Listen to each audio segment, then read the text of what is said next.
Donc voilà, donc sur l'interface ici tu as tout ce qui est les recettes, donc le nom de la recette qui est sélectionnée, on en essaie, les différentes étapes du remplissage, un numéro de lot qui est saisissable, donc ça c'est très important pour le client parce qu'on peut saisir des numéros de lot alphanumériques qui permet de tracer tous les enregistrements, et le compteur ici qui revient à 0 chaque fois que je change de lot.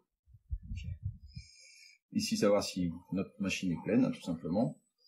Doser avec la sonde, ça c'est un paramètre très important. Quand on est en fonctionnement normal, on dose toujours le dosage quand la trémie est pleine, être sûr qu'on ait assez de produit pour aller jusqu'au bout du sac. Demande de produit, ça c'est juste pour demander au système amont de nous envoyer du produit ou pas. L'ouverture du clapet, ça c'est pour le nettoyage à la fin, on va ouvrir tout grand pour vider ce qui reste de poudre.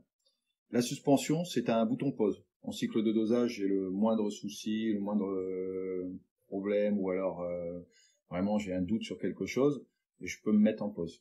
Okay.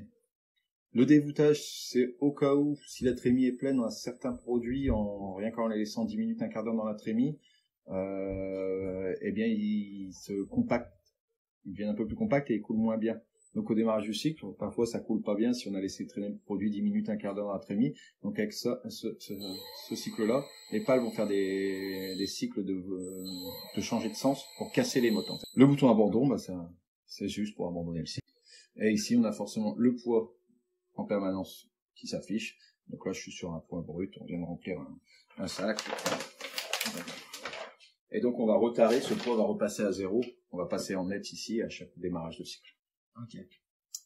On va voir tout ce qui est la gestion des alarmes avec un historique. Si je fais un arrêt d'urgence, bien sûr, il va me dire que je suis en arrêt d'urgence. Arrêt d'urgence non activité, arrêt d'urgence pupitre enclenché. Je vais quitter la machine.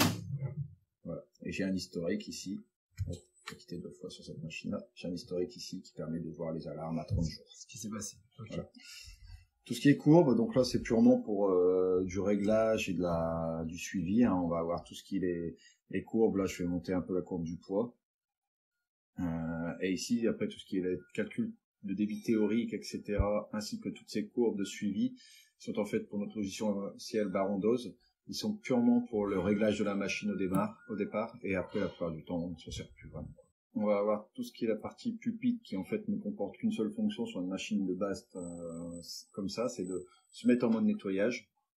Et là on va pouvoir monter et descendre la machine pour l'amener à hauteur pour la nettoyer. Ok. On pourra le faire après d'ailleurs. Dans les recettes, donc là je suis dans la recette essai, je vais pouvoir la charger, la consulter, créer, modifier, la dupliquer, beaucoup de produits qui se ressemblent. Et donc on va s'amuser à paramétrer la recette essai pour le Baron Dose. Donc on va faire modifier. On va se mettre en dosage auto-adaptatif. Donc ça c'est l'activation de notre logiciel Baron Dose. Donc en fait qu'est-ce qu'il faut lui dire? Je veux une cible. Je sais pas, je vais faire 15 kg par exemple. La tolérance que je veux pas dépasser 20 grammes. La tolérance moins, généralement c'est 0. On veut pas moins de produits dans le sac qui peut encore plus. Le poids minimum de l'emballage et le poids maximum de l'emballage, c'est 2 paramètres, c'est purement de la sécurité, c'est-à-dire que comme on pèse, pour être sûr qu'il y ait un emballage sur la remplisseuse au moment où on lance le cycle, on pèse juste qu'on a bien quelque chose. Donc si mon emballage fait par exemple 250 grammes, je vais dire je veux voir au moins 200 grammes et je veux pas voir plus de 300 grammes. C'est-à-dire que je veux au moins avoir un emballage vide, s'il fait 250 grammes, pardon. Et par contre, je veux pas qu'il y en ait un plein. Je veux pas relancer un cycle sur un emballage déjà plein. La rotation des pales, oui, ça, toujours active quasiment. C'est plus, si vraiment on achète une file dose, c'est pour faire de la poudre, une file dose. Mais elle peut aussi doser des granulés. Elle saurait le faire. Elle est trop évoluée pour du granulé, mais c'est facile à doser, mais elle sait le faire. Donc on peut désactiver les pales. Mais dans le cas de poudre, il n'y a pas de question à se poser, on met toujours le pale qui brasse le produit. Le dosage auto-adaptatif, donc ça je viens de le dire, c'est le Baron Dose qu'on vient d'activer. Et donc on va donner 3 paramètres au total pour le dosage auto-adaptatif. On va dire j'ai une poudre plutôt fluide, pardon, genre de la semoule. On va dire si ça prend entre une semoule, et une poudre plutôt colmatante, genre une farine bien dure à sortir du paquet. Ok. Donc voilà, je jauge un peu ma poudre par rapport à un peu ce critère. Là c'est pour donner une pré-indication au logiciel. Il va s'auto-adapter, mais comme ça, dès le départ, il va quand même se vers le fluide ou plus vers le colmatant.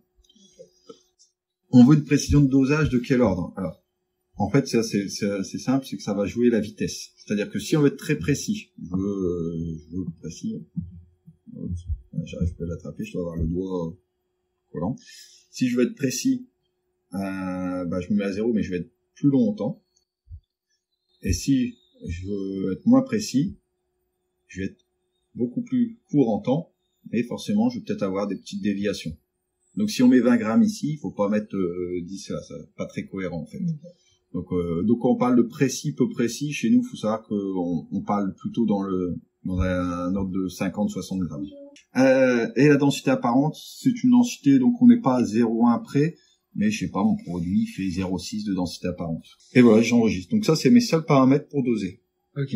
J'enregistre, et là, je peux charger ma recette. Donc là, je l'utilise. Quand on la charge, on l'utilise. Ok. Voilà. Ok. Je vais avoir une traçabilité sur mes numéros de lot. Donc là, je viens de créer ce lot, donc voilà, j'ai pas de sac. Ici, on va avoir on va enregistrer tous les poids qu'on a eu, etc. Les numéros de DSD pour la métrologie légale. Et on va pouvoir exporter. C'est-à-dire qu'exporter, ça peut être aussi bien vers une clé USB, on peut exporter des PDF, on peut exporter des fichiers CSV, on peut exporter vers une clé USB, on peut exporter vers un serveur de fichiers, on peut faire beaucoup de choses. Ça, c'est à définir un petit peu au départ de la machine, quoi. On peut même identifier, sur celle-ci on l'a pas fait, mais on peut même demander à chaque utilisateur de s'identifier au départ. Chez certains clients, on a fait aussi, on s'est relié au système, au serveur de domaine. Comme ça, les gens qui rentrent leur nom et leur mot de passe, c'est le même que Windows.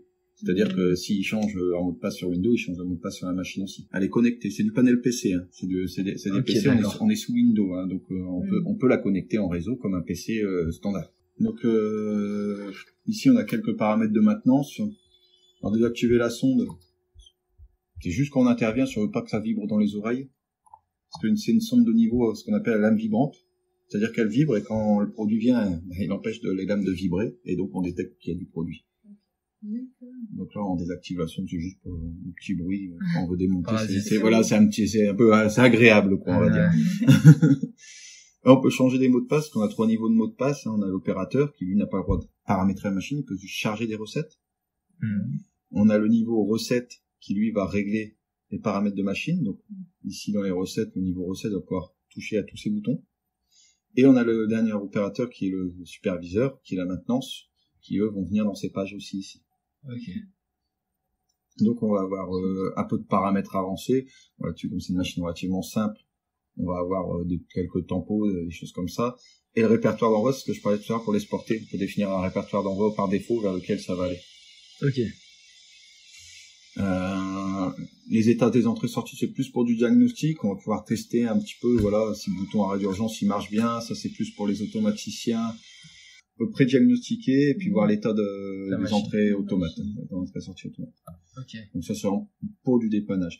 On va avoir un historique des recettes. Donc ça, c'est ce que la machine est aussi 21 CFR part 11 au niveau de l'enregistrement des données. Donc dans cette norme, on doit aussi enregistrer quand a eu lieu des modifications de recettes. Donc là, j'ai bien sauvé la recette essai, donc 27 aujourd'hui à 11h. J'étais logué en admin. Ok. On ne met pas ça admin au-dessus. Voilà. Okay. Donc voilà, donc ça c'est pour pareil, c'est toujours pour les traçabilités, c'est des normes qui sont été définies. Bon, recharger par un automate, c'est quand on change d'automate ou quand on change de programme d'automate, ça prend. Et là, je peux quitter l'application si je veux, confirmer.